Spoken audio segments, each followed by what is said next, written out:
Hey everybody, in this video I'm just going to do a quick explanation of how New Game Plus works in Metaphor ReFantazio.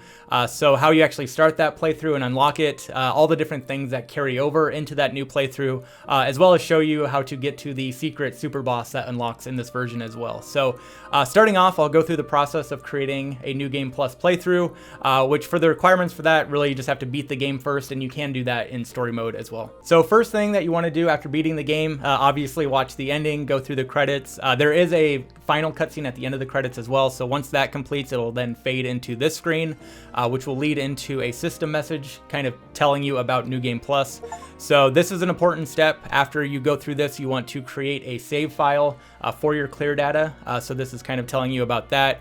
There's also this message here just giving you an idea, and I'll show you some examples of this, but kind of some of the things that carry over into your New Game Plus playthrough. So your money, archetypes, and things like that. So again, this is really important. So go through and hit yes when it asks to create a save file. Then you can select whatever save slot you want to use for that. And you'll notice here, once you do that, it's going to have a star next to it. So going forward, any of your saves through your New Game Plus playthrough are going to be designated by having that star icon next to it. So here you can see I currently have two New Game Plus save files, my clear data one and then the playthrough that I just started. So you can see both of those have stars. You probably don't want to save over your game clear data save file, as that's what you use to start New Game Plus. So we can take a look at that real quick. Basically you just want to load that file and that will kick off a brand new game. So now we're going through the whole cutscene at the beginning of the game where you choose your character name and all, select your difficulty and things like that. Related to the difficulty selection, so a couple things to keep in mind.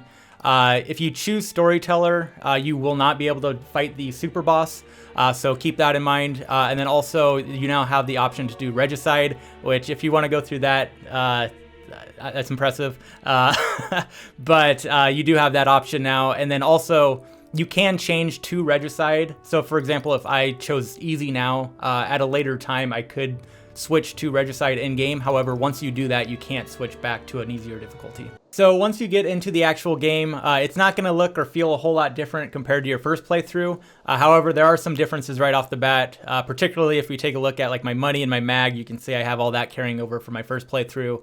And then within my inventory, I have all my items and armor and weapons and things. However, your equipment slot isn't activated yet. So a lot of these things, you kind of have to just play through again and naturally unlock them like you did the first playthrough. So for example, I can't equip things because that menu is not available. Also related to, as mentioned, with the difficulty. So I started off as easy. If you try and choose Storyteller, you can see once you do that, you can't go back to a different difficulty. So you're locked into that. Similarly, I could switch to regicide right now if I wanted to. However, once you do that, you can see you're locked into that for the rest of the playthrough as well. So just kind of keep that in mind. So as you make your way through the game again, here's me in the prologue going through that portion again. You'll notice it's just going to be you and Stroll. So you're not going to have your full party. You have to go and find those people and go through that whole process again. Re-rank your follower ranks. Those are all reset back to 1, as well as your character levels. So you can see here, I was at level 2. I just got upgraded to level 3. So all your stats reset and whatnot, which can be kind of nice if you weren't very satisfied with your first build of your first character. This will give you a chance to rebuild those, but that all starts from scratch. However, your archetypes are a little bit different. So you kind of have them and you don't have them. So here in this fight, when you very first unlock the Seeker archetype, so that is now unlocked and it's at your whatever your current level was. So when I beat the game, I had my Seeker at max level. So my Seeker is now at max level right away. So you can see I have like Cyclo and some of the higher level spells.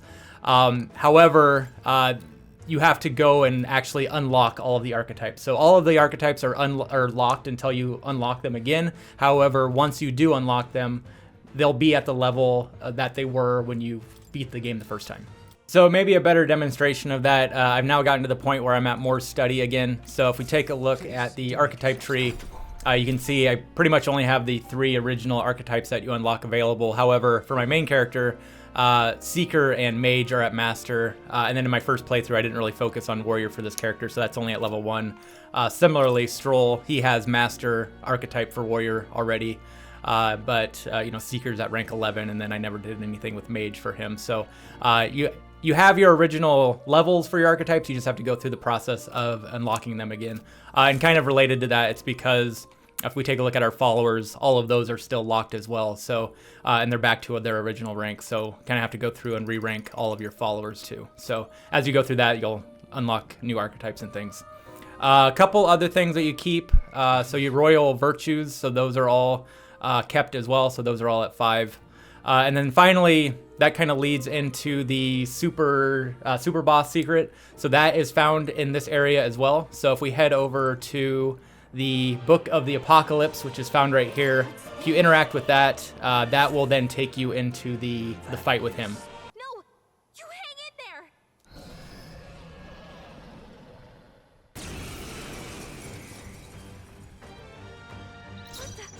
What's happening?